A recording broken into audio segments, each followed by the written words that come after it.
Hello and welcome to Rotted Reviews, and today I am doing something a little bit different. You see, in 1 hour from now, sci-fi writer and blogger J. Robert Clark has planned a Twilight Zone watch party of 2 episodes of the original classic Twilight Zone. Now this is a bring-your-own-copy watch party of these 2 episodes with the social aspect of tweeting with the hashtag Twilight Zone Watch Party. So the 2 episodes that will be shown here are A Stop at Willoughby and The Invaders. And the unique thing about the party here is the fact that this is airing at the exact same day and time as the original broadcast of A Stop at Willoughby 60 years ago. And so J. Robert Clark reached out to me and said, "Hey Mike, would you mind doing a companion video? Would you mind reviewing these episodes in kind of a spoiler-free fashion to kick off the live stream, have a little something beforehand?" And I said, "You know what? Absolutely not." And then he said, "Please," and I said, "No." And then he said, "Well, I'll mow your lawn for you." And I said, "Fine." And so I will be doing a little bit of a review, not in any kind of formal sense. I'm not going to be scoring these like I do my film reviews, but it's more kind of a companion piece. It's more things to look out for and watch as you're watching these episodes, just kind of things that I found unique and stylistically interesting about them. And so to begin, I'd like to start with The Invaders. Now this episode was originally broadcast on January 27th, 1961, and it was directed by Douglas Hayes and written by Richard Matheson, who, if you are familiar with the name, you know that he wrote I Am Legend, Hell House, just an absolute cavalcade of sci-fi and horror classics. And so the basic premise of this episode is a woman living out in the middle of nowhere, a remote farmhouse far away from anybody and anything, is just kind of living her normal life when all of a sudden a crashing happens. This crashing sound and jarring and so forth causes her to fall over and bang her head. And when she goes to investigate, she goes up onto her roof and she sees a flying saucer there. Landed, perfectly peaceful. A bit small, but even so, it finally opens up and some creatures come out, and then it kind of turns into a little bit of a battle. And that's pretty much all I'm really going to say about it. This is really simplistic storytelling with a fairly interesting hook. It's not one of my favorites. I think that as far as the twisty hook kind of thing, is it really spoilers to say that a Twilight Zone episode has a twisty hook? I really don't think so. So the twisty hook on this one is a little bit obvious for my taste. But even so, the simplistic storytelling was something that is a bit remarkable. This was a real gamble.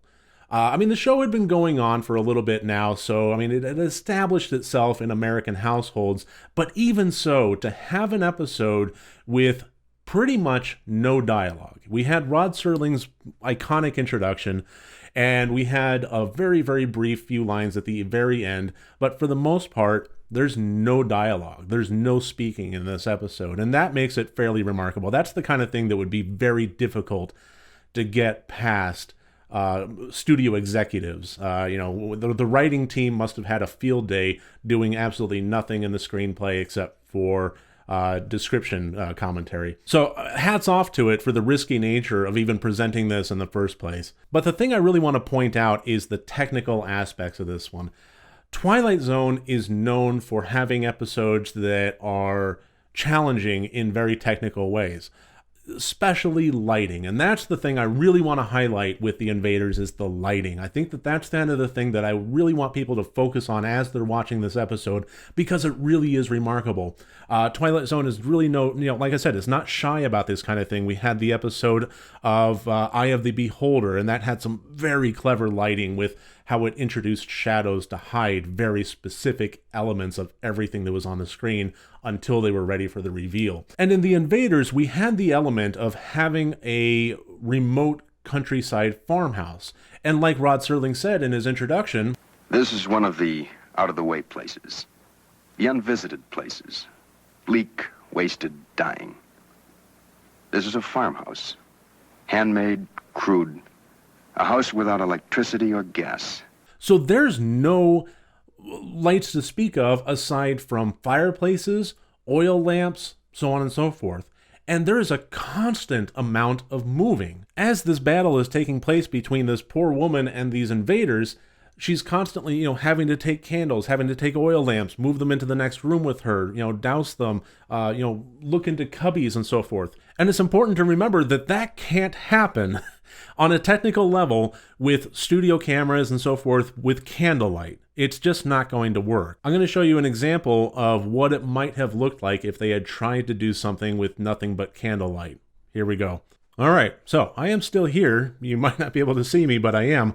The reason for that is the ISO and the exposure on my camera, in order to get good quality out of the black areas, I have to really lower those and then flood the area with real light. I have artificial lights, I have my window there, and it's important to really flood the area with light. It is, in actuality, much brighter for me recording this than it is for you watching this. Now, studio cameras at that time were obviously operating on a different technology with analog and so on and so forth, but even so, the lenses still had to have a massive amount of light flooding into them. It's the reason that studio sets have so many lights, why actors sweat so hard under those bright lights, things like that. So now I'm going to show you what it looks like when I light a candle. So this is the amount of light that a candle puts off as far as in my videos at the very least. And it wouldn't be a whole lot different in terms of when the Twilight Zone was recording. Obviously, I mean, I'm not going to be able to, without without a studio analog film reel camera, I'm not going to be able to really simulate perfectly, but this is a good approximation. And so it is important to note that as this woman is walking around with these oil lamps and these candles and so on, and putting out and starting fires in her fireplace, that is all simulated. That is all studio lighting that is really particularly well placed and timed. It is a marvel to behold. With, as she's moving the candle in and out of a cupboard, you can tell that there's a lighting rig happening just outside a frame in that cupboard that is flicking on and then fading back off again. And they did a marvelous job of it. I mean, it's one of those things where if you know what to look for, you can kind of see the strings of the puppet, but it really did pull it off extraordinarily well for what really had to have been a major technical challenge. So I guess that's the thing I really wanted people to really look for as they're watching this episode of The Invaders. Now, speaking of The Invaders, did you know that from 1967 to 1968 there was a 2-season run of a show called The Invaders? And did you further know that one of the guest stars that were in 2 episodes was James Daly, the star of A Stop at Willoughby. So A Stop at Willoughby is the first episode you'll be watching at this Twilight Zone watch party, and it is, like I said earlier, one of my favorites. It always has been. I just love the concept behind it, and I thought it was remarkably well done, pulling it off in a believable and sympathetic fashion. So this was directed by Robert Parrish and written by Rod Serling.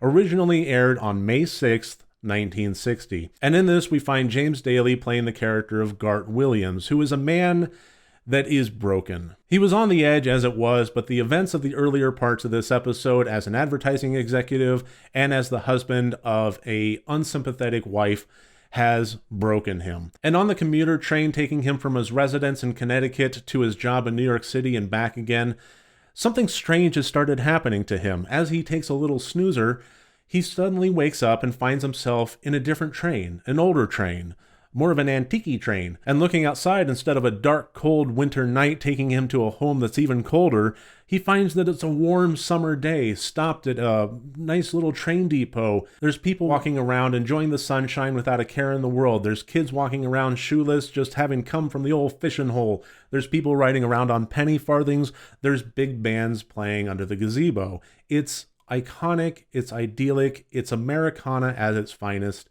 and he is bewildered. What is this? And the conductor, who is now a different conductor, obviously wearing the old-timey clothes, tells him that that is Willoughby.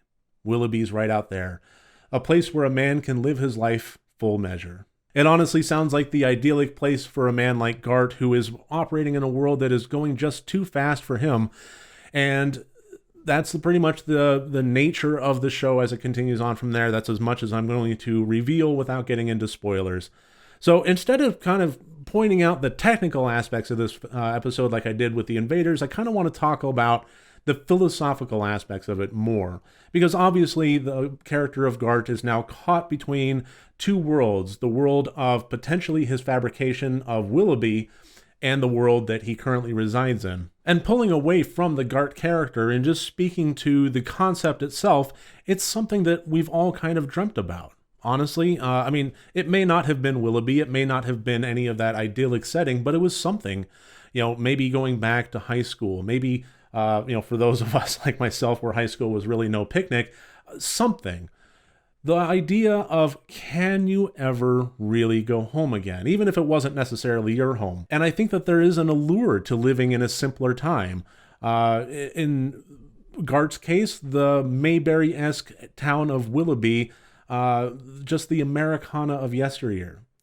But I think it's important to point out, and this is what I wanted to talk about on a more of a philosophical note as you're watching this episode. I think it's something kind of important to be keeping in the back of your head and asking yourselves is, does this place really exist? Not just for the character of Gart, but for you. Does this place actually exist? Mayberry was fictional. The Twilight Zone was fictional. Willoughby, obviously, was fictional, just on a storytelling aspect. Is the place that you want to go home to again ever possible? And I think, moreover, did it ever really exist? If we're talking about Willoughby and we're talking about Mayberry and we're talking about the Americana of yesteryear, it really didn't. Perhaps for a select few that were able to operate and live their lives in a bubble and tunnel vision and within a very specific moment of history, yeah, okay, they may have lived in the old fish and hole, penny farthing, picturesque nature of the world from start to finish. But I think that was very few and far between. We did have the Industrial Revolution. We had the Civil War. According to the conductor, the town of Willoughby is set in 1888, which is kind of smack dab in between the end of the Civil War and the beginning of the new millennium of the 1900, which is a difficult time for America. There's racism abound. As slaves have been freed and the Emancipation Proclamation has been signed, there's a lot of strife to actually put that into effect and make that happen. There was hate, there was poverty. It wasn't uncommon for folks to be starving. It was a very difficult, dirt under the fingernails, rough and tumble ride that America was going on at that time as they were finding their new footing with this new reality that the Civil War had put them into. And so it's worth asking ourselves, is the nature of this episode of The Twilight Zone showing Gart having actually traveled back in time, or is he simply being seduced by a work of fiction? He even said it himself while he's talking to his wife about Willoughby that it looked like a Burl and Ives painting. And the great thing about a painting is it captures a moment in time, but it's a very specific moment, and it's under very idyllic circumstances. And while Gart might have been charmed by the effects of Willoughby, it's also worth noting that he also had the ability to change things anytime he wanted to. It's very easy to get seduced by the fiction we conjure for ourselves of what home might have been and the notion of possibly ever going back. But it's important to note that we always have control over our own lives. At the end of the day, we are our own agents, and we always have the power to change the direction in which we want our lives to go. We don't obviously have complete power. We don't all of a sudden just want to conjure $1 million and make it happen. As much as Gart was seduced by the notion of Willoughby, there's nothing that could have stopped him if he wanted to make it happen himself. Granted, he couldn't move to 1888, but there is no reason why he couldn't have said, I quit my job, I want a divorce, I'm moving to Asheville, North Carolina, and I'm going to work as a dishwasher part-time to support, just get some food in my mouth, and otherwise just sit by the fishing hole, catch a couple fish, and read some books until I die. That's, it sounds like that's kind of his slowed down, idyllic time. And there's nothing in the world that would have stopped him from doing that if he had realized his agency and taken ownership of his life. And we all have the ability to do that.